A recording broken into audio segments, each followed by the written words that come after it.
म परमप्रभुलाई धन्यवाद गर्दछु आजको नयाँ बिहानीको लागि। फेरि एकपटक प्रभुको वचनको अगाडि आउने प्रभुले यो अवसर दिनुभएको छ। आउनुहोस्, हिजो हामीले पढेको वचनलाई हामी आज फेरि ध्यान गरौँ। यस वचनमा धेरै गहिराई छ। हरेक कुरा बुझ्नको लागि परमेश्वरको आत्माले हामीलाई सहायता गर्नुभएको होस्। आउनुहोस्, हामी लुका 23को 34 वचनलाई हामी फेरि पढौँ। तब येशूले भन्नुभयो, हे पिता, तिनीहरूलाई क्षमा गर्नुहोस्, किनकि तिनीहरूले के गरिरहेका छन् सो जान्दैनन्। अनि तिनीहरूले उहाँका वस्त्रहरू भाग भाग गरे र गोला हाले। यहाँ हामी परमेश्वरको थुमाको प्रार्थनालाई हेरिरहेका छौँ। जब हात र खुट्टामा किल्ला ठोकिएको छ र त्यो क्रुस त्यो खाडलमा हालिएको छ, जसले गर्दा हड्डीहरूका सबै जोडहरू खोलिएका छन्। र यस कष्टको मध्यमा हामी त्यस थुमाको निर्मलतालाई हेरौँ। यति कष्टको बिचमा उहाँले तिनीहरूलाई टाढा भइजा भन्न सक्नुहुन्थ्यो। त्यो शब्द भनेको भए त्यहाँ भएका मानिसहरूको के हालत हुने थियो। हामी सबैलाई नै थाहा नै छ, गत्समनीमा येशूलाई पक्रिन आउँदा के घटना भएको थियो।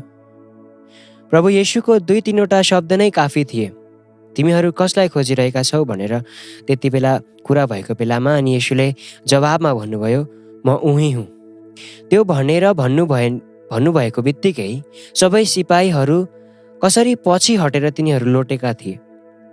यदि केही शब्दहरूबाट नै तिनीहरू सब लोटेका थिए भने क्रुसमा पनि केही बोल्नु भएको हुन्थ्यो भने सबै डराएर दौडिने थिए।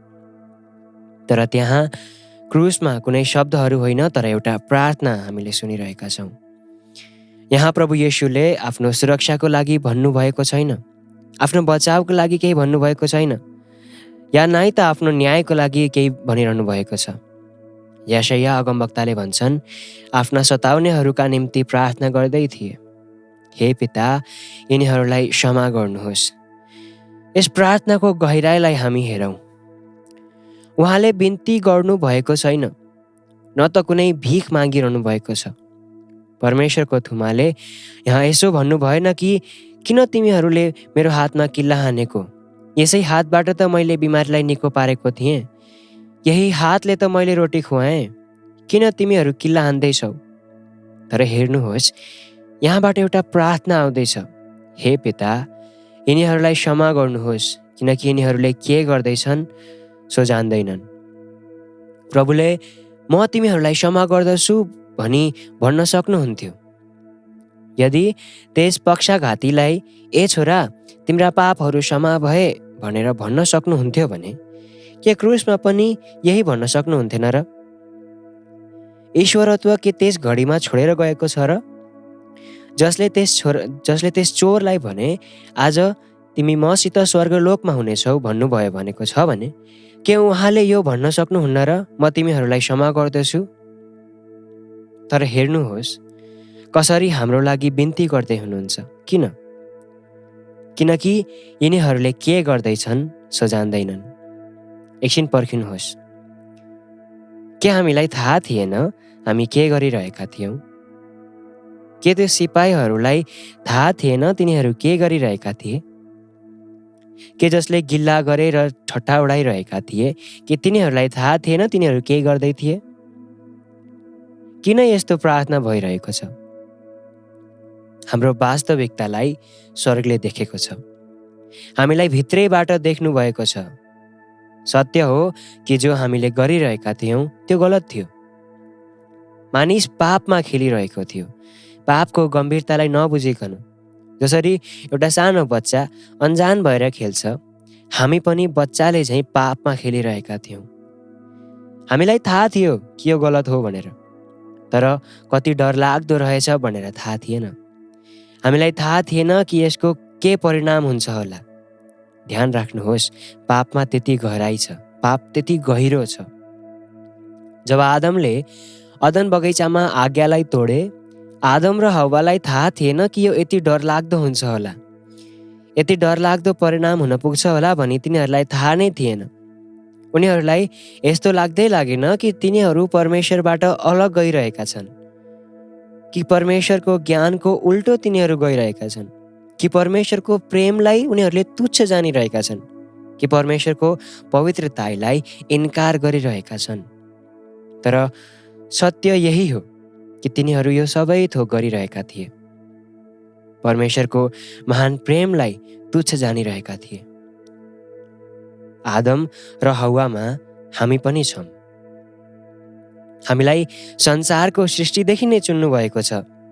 हामी त्यस महान प्रेमको खिलाफ काम गरिरहेका थियौँ। अनि जब रोमी सिपाहीहरूले त्यो हथौडा हानिरहेका थिए, हामीले पनि त्यो हानेका थियौँ। तर हामीलाई त्यसको गम्भीरता थाहा थिएन। हामी आफैलाई धर्मी सम्झन्छौँ। हामीलाई लाग्छ कि हामी प्रार्थना गर्छौँ, पूजापाठ गर्छौँ, भलाइ गर्छौँ, हामीले कुनै गलत काम गरेकै छैनौँ। हामीलाई लाग्छ कि हामी ठिक छौँ। तर यदि हामी ठिक छौँ भने येशूलाई क्रुसमा किन मर्नु पर्यो? यदि म ठिक छु भने मेरो लागि परमेश्वरको थुमालाई किन मर्नु पर्यो? यदि म भक्ति गरेर परमेश्वरलाई खुसी पार्न सक्छु भने यो थुमालाई किन मर्नु पर्यो? तपाईलाई लाग्छ होला कि तपाईँ ठिक हुनुहुन्छ, तर क्रुसमा परमेश्वरको थुमा तपाईँको लागि चढ्नु भएको हो। अज्ञानताले हामीलाई बचाउन सक्दैन। ठिकै छ कि हामीलाई थाहा थिएन कि यो यति गम्भीर रहेछ। तर पुरानो नियममा जानी अनजानी गरेको पापको लागि पनि बलि चढाउनु पर्थ्यो। मलाई थाहा थिएन भनेर तपाईँ बाँच्नु हुने छैन। के हामी अज्ञान थियौँ? गाडी किन्न अघि हामी धेरै पटक सोच्छौँ। बिहे गर्न अघि पनि हामी धेरै पटक सोच्छौँ। लुगा किन्न जान्छौँ भने पनि हामी सोचेर मात्रै लिन्छौँ। त फेरि जब हामीलाई विवेकले दोष दिन्छ, के हामी सोच्दैनौँ? हामी कसरी बाँच्ने त? आउनुहोस् परमेश्वरको महान प्रेमलाई ध्यान गरौँ। जब हामीले माफी पनि मागेका थिएनौँ तर गिल्ला गरिरहेका थियौँ, परमेश्वरको थुमा हाम्रो लागि माफी माग्दै हुनुहुन्थ्यो। सताउनेहरूको हातमा रगत छ, तर सताइनेले उनको लागि प्रार्थना गर्दैछ। जब हामी आफै आफ्नो लागि प्रार्थना गरेका थियौँ, हाम्रो लागि एकजना प्रार्थना गरिरहेका छन्। अन्तिम कुरा, त्यस प्रार्थनामा पितासँगको त्यो नजदिकी सम्बन्धलाई हेर्नुहोस्। त्यो जो शब्द निस्किरहेको छ, हे पिता, यिनीहरूलाई क्षमा गर्नुहोस्। प्रभुले त्यस प्रार्थनामा यसो भन्न सक्नुहुन्थ्यो, प्रधान पुजारीलाई क्षमा गर्नुहोस्, सिपाहीहरूलाई क्षमा गर्नुहोस्। तर त्यस दिन यो सब बोल्नु भएको भए आज तपाईँ र म कहाँ हुन्थ्यौँ? तर त्यस दिनको त्यो प्रार्थनामा भन्नुभएको शब्द यिनीहरूलाई, त्यस शब्दमा तपाईँ र म र हामी सबैजना छौँ। हे पिता भन्दाखेरि त्यस बिन्तीमा त्यो नजदिकी सम्बन्ध छ र स्वर्गले त्यस बिन्तीको सामु आफैलाई नम्रतामा झुकाउनु भएको छ र तपाईँ र मलाई पापबाट माफी दिनुभएको छ।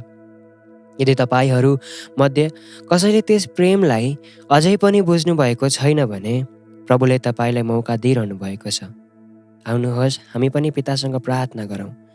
हाम्रो अनुग्रहकारी स्वर्गीय पिता, हामी तपाईँलाई धन्यवाद गर्दछौँ आजको यस नयाँ बिहानीको लागि। प्रभु, तपाईँले हामीसँग गर्नुभएको त्यस प्रेमको लागि तपाईँलाई धन्यवाद छ।